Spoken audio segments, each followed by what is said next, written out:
পুরো এপিসোড দেখতে জি5 অ্যাপ এখনই ডাউনলোড করুন। নমস্কার দিদি, আমি কোচবিহার থেকে এসেছি। কোন থানায় পোস্টেড তুমি? আমি এসপি অফিসে আছি। আমার 2011-তে চাকরি নেন। যখন মাতঙ্গিনী হাজরার গল্পটা পড়েছিলাম খুব ছোটবেলায়, তখন থেকে না আমার মনে হয়েছিল যে আমি দেশের জন্য কিছু করব, দেশের জন্য কিছু করব।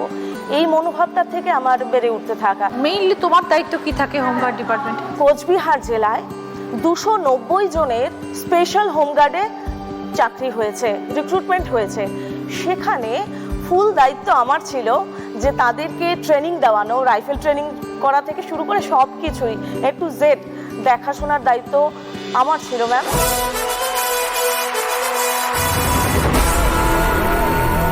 এখানে একটা অভিজ্ঞতার কথা শেয়ার করি। আমাকে নাকি তারা মায়ের রূপে দেখেন, আমি নাকি খুব ভালো করে তাদেরকে রাইফেল ট্রেনিং করাই এবং ট্রেনিং করাই, যেখানে তারা আমাকে মায়ের রূপে দেখতে পারেন। সেটা আমার জীবনের একটা বড় একটা পাওনা ম্যাম।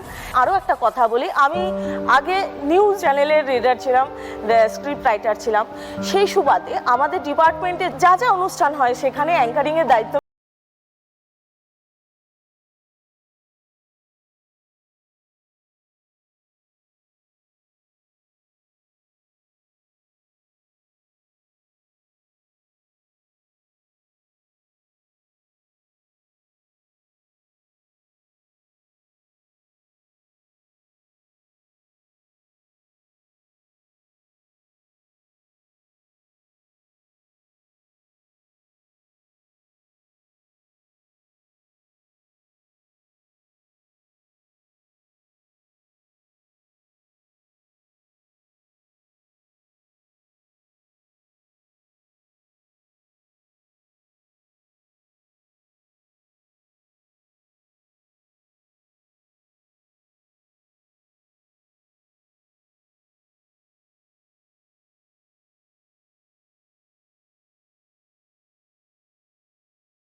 প্রজ্ঞা, যে কলেজের ছাত্রী সেই কলেজেরই প্রফেসর। হ্যাঁ দিদি, আমি এই জন্য ভীষণ গর্ব অনুভব করি। কোচবিহার আমার নিজের শহর, আমার নিজের কলেজ। তো আমি যতটা পারি আমি নিজেকে উজাড় করে দিয়ে কলেজকে আমি আমার সার্ভিস দিই। আমার ছাত্রছাত্রীরা এখানে অনেকে ইতিহাস ভালোবাসতো না, অনার্স নিয়েছে কিন্তু তারা ভালোবাসে না।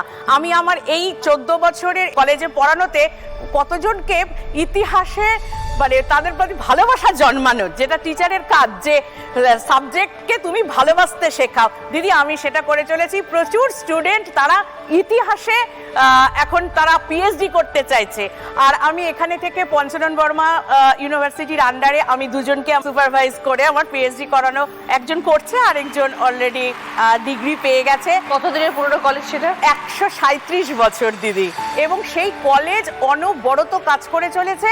কলেজের মধ্যে আমাদের একটা মিউজিয়াম আছে, উত্তরবঙ্গের যেন হারিয়ে যাচ্ছে। চাষ করার জিনিস থেকে শুরু করে, গরুর গাড়ি থেকে শুরু করে, উনুন গান, রাজবংশী কমিউনিটির চাষবাস, ড্রেস, মাছ ধরে কি করে, এই সমস্ত জিনিস আমরা রাখছি এবং ছাত্রছাত্রীদের দেখাই, কারণ নিজেদের সংস্কৃতি কালচারকে ভুলে না যায়। আর সবচেয়ে যেটা আমাদের খুব অনন্য এই কারণেই কলেজ, যেটা আমাদের একটা ইনোভেটিভ ইকোসিস্টেম। সেটা কি, আমরা ছাত্রছাত্রীদের পড়াশোনার পাশে কো কারিকুলার অ্যাক্টিভিটিতে প্রচণ্ডভাবে উৎসাহ দিই। এনসিসি, এনএসএস তো আছেই, তাছাড়াও আমরা তাদের বলি যে তোমাদের যে মেরিট আছে তা দিয়ে তোমরা যা কিছু তৈরি করো, সেগুলো বাজারে তারা এখন বিক্রি করছে।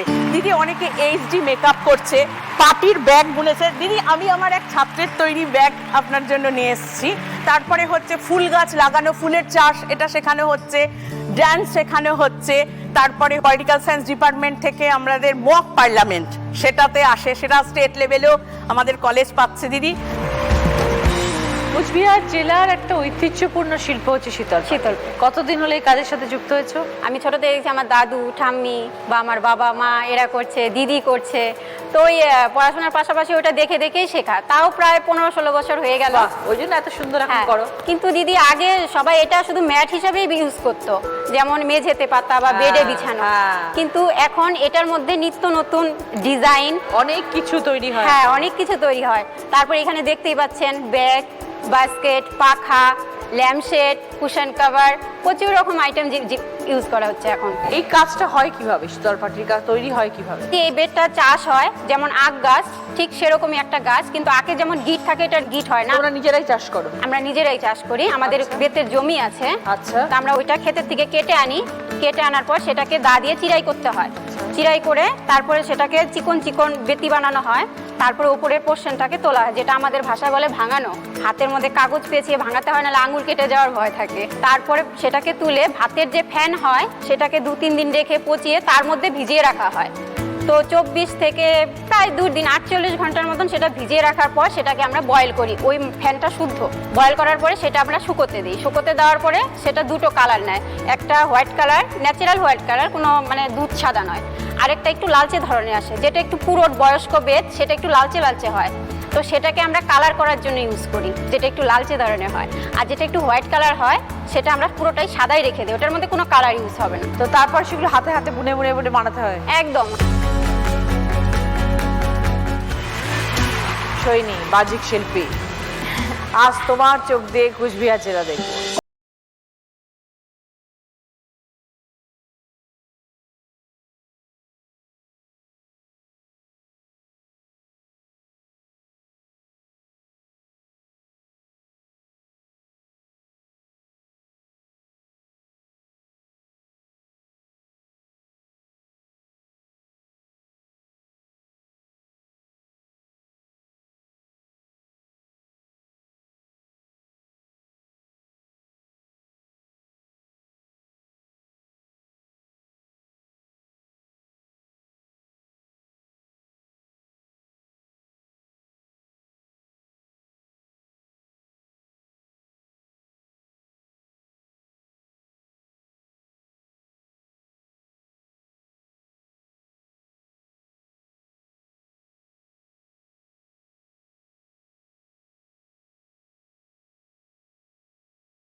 রাজবাড়ির ভেতরেই ছিল। মদনমোহন কোচবিহারের আরাধ্য দেবতা। তো এই মদনমোহন বাড়ি পরবর্তীকালে শিফট হয়। এই মদনমোহন বাড়ির ঠিক সামনে রয়েছে বৈরাগী দিঘি, এবং এই মদনমোহনের রাস যাত্রা উপলক্ষে কোচবিহারে যে বিশাল 15 দিন ব্যাপী যে মেলা চলে, প্রায় 200 বছরের পুরনো মেলা, 200 বছরের বেশি হবে, সেটা রাস মেলা। কোন সময় হয় এই মেলা? এই মেলাটা হয় সাধারণত নভেম্বর মাস নাগাদ, রাস পূর্ণিমা থেকে শুরু হয় মেলাটা।